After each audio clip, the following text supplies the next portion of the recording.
মই এইমাত্ৰ নটিছখন পালোঁ।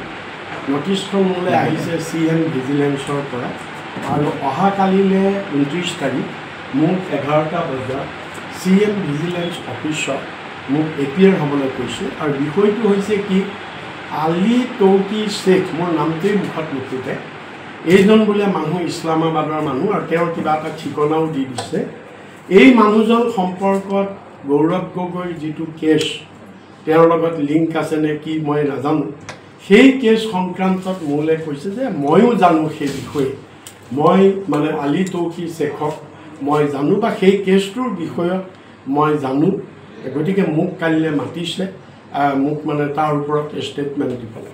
গতিকে সেইটোৱেই কথা আৰু মই ভাবোঁ এইটো লাইনত আহিছে যে মই মুখ্যমন্ত্ৰী আজি দুদিনৰ আগত এটা মই সিদিনা যিখন সংবাদ মেল কৰিছিলোঁ সেই সংবাদ মেলত মুখ্যমন্ত্ৰীয়ে এটা টুইট কৰিছে পিছদিনাখন আৰু টুইটত মুখ্যমন্ত্ৰীয়ে কৈছে যে গৌৰৱ গগৈৰ পত্নীয়ে পাকিস্তান চৰকাৰৰ পৰা দৰমহা লোৱা বুলি আমি আগতে জনা নাছিলোঁ। ৰিপুণ বৰাৰ ষ্টেটমেণ্টৰ পৰাহে আমি জানিলোঁ যে গৌৰৱ গগৈৰ পত্নীয়ে পাকিস্তানৰ পৰা দৰমহা লৈছে। গতিকে আমি ৰিপুণ বৰাক এই বিষয়ে আমি তলব কৰিম আৰু তেওঁৰ আমি ষ্টেটমেণ্ট ৰেকৰ্ড কৰিম। এনেধৰণৰ তেওঁৰ টুইটটোত আছিলে আৰু সেই সন্দৰ্ভত মোক পিছত বহুত সাংবাদিকে সুধিছে আৰু তেতিয়া মই তাৰ উত্তৰ পৰিষ্কাৰকৈ দিছোঁ যে মুখ্যমন্ত্ৰীয়ে টুইটটো কৰোঁতে ডেলিভাৰেটলি তেওঁ মানে মোৰ কথাখিনি বিকৃত কৰি তেওঁ টুইটটো কৰিছে।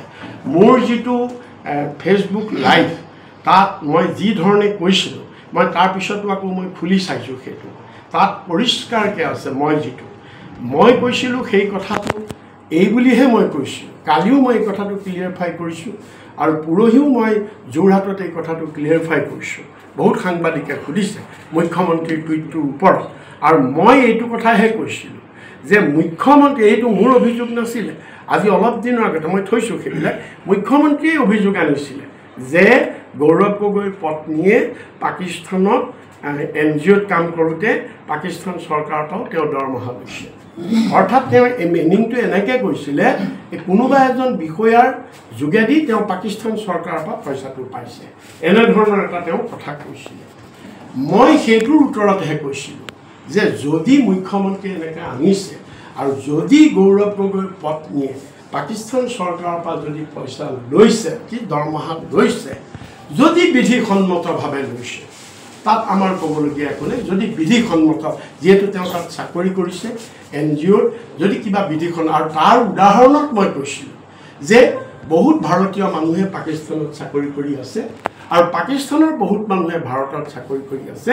ভাৰতৰ পৰা দৰমহা লৈছে পাকিস্তানত চাকৰি কৰাই পাকিস্তানৰ পৰা লৈছে বা আমাৰ আদানী আম্বানীকে ধৰি বহুত ব্যৱসায় পাকিস্তানত আছে বা দুভালৰ এজন পুত্ৰৰো ব্যৱসায় পাকিস্তানত আছে। আমিতো তেওঁলোকক সন্দেহ কৰা নাই, আমিতো তেওঁলোকৰ দেশপ্ৰেমক আঙুলি টোৱালে কিয় কৰা নাই এইকাৰণেই কৰা নাই যে তেওঁলোকে তাত যিখিনি কৰিছে বিধিসন্মতভাৱে কৰিছে।